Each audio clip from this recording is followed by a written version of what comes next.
Watsonville Community Hospital is critical to all of South County and in fact to the entire Santa Cruz County community. It especially is important to the most vulnerable of our community, including our farm workers.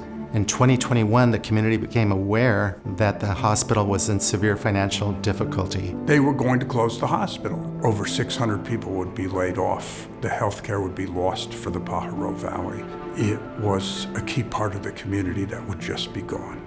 In response to that, a group of community members formed the Pajaro Valley Community Health District project with two goals. One goal was to return the governance to the community through the formation of a healthcare district.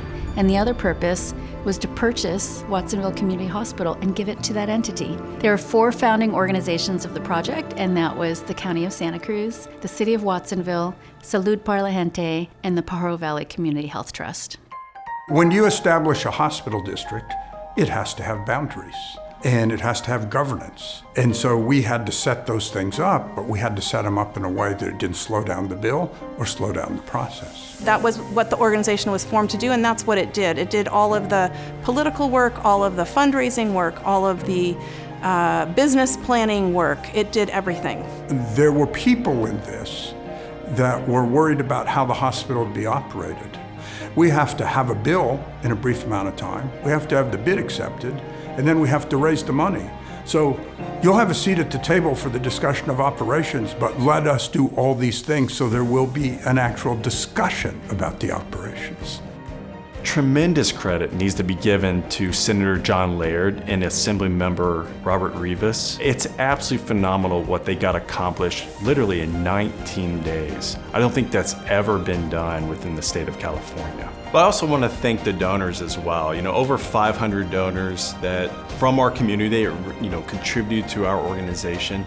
There's just something overly honorable and cherishing about that you would give your hard-earned dollars to our organization. And it's such a wonderful feeling to be on the receiving end of that. And so I just want to personally thank all of our donors for helping us. That really was when things transitioned primarily from the project over to the Pajaro Valley Healthcare District, and really kind of say, we've done what we needed to do.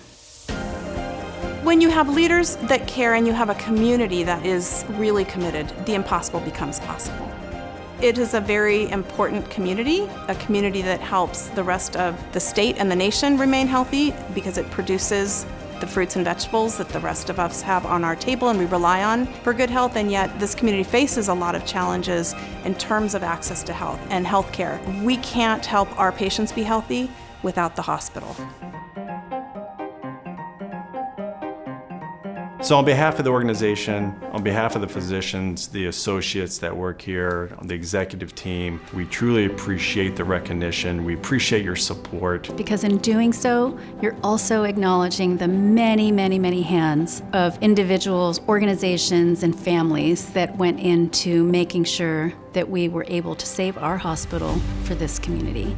It is an honor to be recognized by the Santa Cruz County Chamber of Commerce. Being the county chamber that represents the entire community, it really means a lot to all of us for this recognition. It's a recognition of not just the Pajaro Healthcare District, but all the people that worked for the last year to make it possible. So it is really a broad community recognition. The restoration of Watsonville Hospital to community ownership and to community governance is really one of the most significant historical events in the history of Santa Cruz County, because it really was the community coming together to save an institution that is so important to the healthcare of the entire community, but especially to those who are most vulnerable in our community.